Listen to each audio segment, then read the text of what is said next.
बच्चों को पैदा करते हैं, पढ़ाते हैं, लिखाते हैं, बच्चा खिलाते पिलाते हैं, उसकी हर सुख सुविधा देते हैं, और वही बच्चा जवान होने पर माँ बाप की बात को मानता नहीं है और गलत रास्ते पे चलना शुरू कर देता है। आज जवान बच्चे कोई नशा करता है, कोई छीना झपटी लड़ाई झगड़ों में फंस जाता है, कोई और उल्टे सीधे, कोई काफी ऐसे लड़के आते हैं, पता नहीं मुझे क्या क्या कहने लगे जी, फौज में नौकरी करता था, अपनी तनख्वाह भी और सरकार के पैसों से भी पता नहीं सिंधु क्या खेल दिया फोन पे कि बहुत ज्यादा कर्जदार हो गया, जमीन बेचने से भी पैसे नहीं उतरेंगे। क्या चाहते हो आप, क्या करोगे? इन तरीकों में रास्तों में चल के इंसान क्या, मैं तो कहता हूँ परेशानियां हैं, खुशी नहीं है, इन चीजों में शांति नहीं है। अगर इन चीजों में शांति होती तो सत्संगों में संत जन क्यों कहते कि इस माया से बचो, इन लालच से बचो, इन चीजों का संग्रह करने से बचो, शांति और संतोष से गुजारा करो, अपना मेहनत करते हो, उसमें जो तुम्हें मिलता है, तुम्हें पहनने के लिए कपड़ा चाहिए, पेट भरने के लिए रोटी चाहिए और सिर ढकने के लिए छत चाहिए, इससे ज्यादा अगर संग्रह करने दोगे तो क्या तुम छोड़ के ही जाओगे? साथ में लेके जाओ, तुम छोड़ के नहीं जाओगे, तुम्हारे से छीन लिया जाएगा, बच जाएगा तो भी तुम्हारा कुछ लेना देना नहीं, पता ही नहीं लगेगा, छोड़ के ही जाओगे। किस लिए ऐसे पाप कमाते होंगे? इसलिए ऐसे दुष्कर्मों से, पाप कर्मों से अगर इंसान बचता है, उसके दिल में शांति आती है, उसके रूह पर कोई पाप का वजन नहीं होता, यही वो मुक्त हो जाता है। एक दिन पूछने लगा एक सत्संगी मेरे से, बोला जी मुक्त होना क्या है, मुक्त कैसे हो सकते हैं, मुक्त है क्या? दर्शन करने से मुक्ति मिल जाती है, मुक्त होना होता है किसी चीज को छोड़ देना, उससे बच जाना। शराब भी है, शराब छोड़ दे, उससे मुक्ति मिल गई। कोई और बुरा काम करता है, वो काम बुरा काम करना छोड़ दे, उससे मुक्ति मिल गई। अब जन्म मरण के जो हम ये भरते हैं अपने कर्म का कर्ज, अगर हम अपने वो कर्म अच्छे कर लें और खोटे मंदे कर्म ना करके किसी की कर्जदार नहीं बने तो संसार के लोगों से भी मुक्त हो जाएंगे। अगर इनसे मुक्त नहीं होते हैं तो कर्म जो करते हैं, कर्म जो बना लेते हैं, उसका कर्म फल बनता है, और वो कर्म फल जो बनता है उस कर्म को चुकाने के लिए उस कर्ज को चुकाना पड़ता है, तो बार बार हमें आना नहीं पड़ेगा। ये जरूरी नहीं कि इंसान बन के आए, किसी भी रूप में आ सकते हैं। अजात शत्रु बिंबिसार का पुत्र था, अजात शत्रु, ऐतिहासिक बात है, अपने पिता को मार के गद्दी पे बैठा बादशाह बना, और क्या करता था, यह भवन करता, पूजा पाठ करता, बलि चढ़ाता।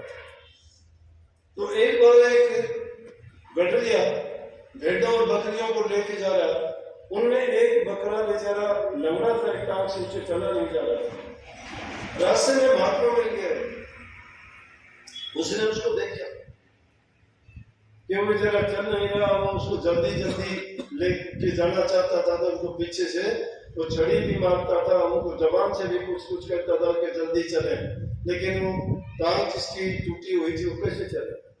वो महात्मा को दया आई, वो बेचारा बहुत परेशान, उसको देख के उसने उसको गोदी उठा, वो महात्मा से कहने लगा, गडरिया कि इसको क्यों उठा लिया आपने गोदी पर, इससे बेचारे से चला नहीं जाता, आप जहाँ लेके जा रहे हो मैं इसको वहां तक मैं छोड़ दूंगा।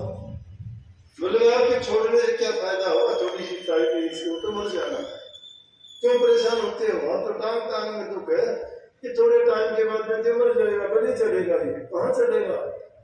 बोला किसी इस तरह से राजा ने इनको बलि के लिए बुलाया है और उसका समय निश्चित है, इसीलिए मैं जल्दी जल्दी इनको ले जा रहा हूँ। बोला कोई बात नहीं, मैं वहां तक ले चलता हूँ। महात्मा ने उसको उठा लिया और चलता रहा साथ, जहां उनकी बलि चढ़ानी थी वहां पर उनको जाके इकट्ठा कर दिया गया, राजा आजाद शत्रु, और उनको बुला दिया, जो रस्म पूरी करने की उसके लिए तैयारियां सब होगी। तो आजाद शत्रु से महात्मा कहने लगे कि आप इनको बेचारों को क्यों मारते हो, नहीं अच्छे हैं, ये जवान से कुछ कह नहीं पाते, क्या कसूर किया इन्होंने?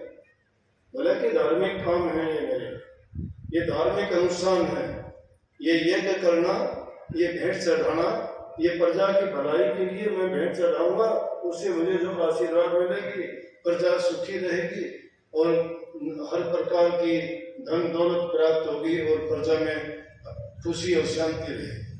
बोला कि किसी को पीड़ा देके तो किसकी शांति और किसकी सुख दोगे? जब इतने जीवों की हत्या कर रहे हो, बोले कि आप अपने काम से काम करो, क्यों काम में बेकार अपना भी टाइम बर्बाद करते हो और मेरे शुभ कार्य में क्यों आप रोड़ा बन के खड़े हुए हो? आपका कोई मतलब नहीं, आप अपना रास्ता नापो, मेरा काम मुझे करने दो। बोले अब महात्मा किसी से डरते थोड़े, जो मौत से नहीं डरता उसको कौन क्या कर लेगा? कहीं बादशाह होगा तो तेरे घर में होगा, लेकिन मैं कहे बिना नहीं रहता, मेरी बात सुन। बोले कि क्या बात सुने तेरी? बोल दिया चल। बोला ज्यादा अभिमान और घमंड में ना हो राजा, घमंड किसी का नहीं रहा, बड़े बड़े तेरे से पहले और भी राजा बहुत आए हैं। उसने देखा भाई इतनी निर्भीकता से बात करता है, सच्चाई के सामने झूठ और पाप ठहरता नहीं है। समय आता है उनको घबराना पड़ता है, नजर छिपानी पड़ती है उनको, बेशर्मी करके कोई भी कुछ भी कर ले, लेकिन जब ऐसा कोई कर देता है तो नजर झुक जाती है, उसका मन उसको घृणा से भर जाता है, उसको धिक्कारता है। पाप छिपाने से छिपता नहीं है, ना कोशिश कर। वो डरपोक होता है, निडर आदमी जिसके कोई पाप नहीं, निडर रहेगा। निडरता के साथ महात्मा कहने लगा बात सुन। राजा होश हो गया, भूल गया टाइम, देखने लगे उसकी तरफ। तिनका उठाया, महात्मा ने तिनका उठा के तिनका तोड़ के टूट पर। बोले देख किधर, मैंने तिनका तोड़ा, तिनका है, इसमें जीव नहीं है।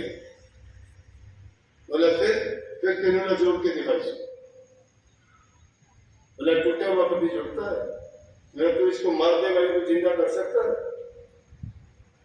जिसको तो मार के जिंदा नहीं कर सकता, क्यों कारण तो मुझे पाप में डूबता है, क्यों करता है?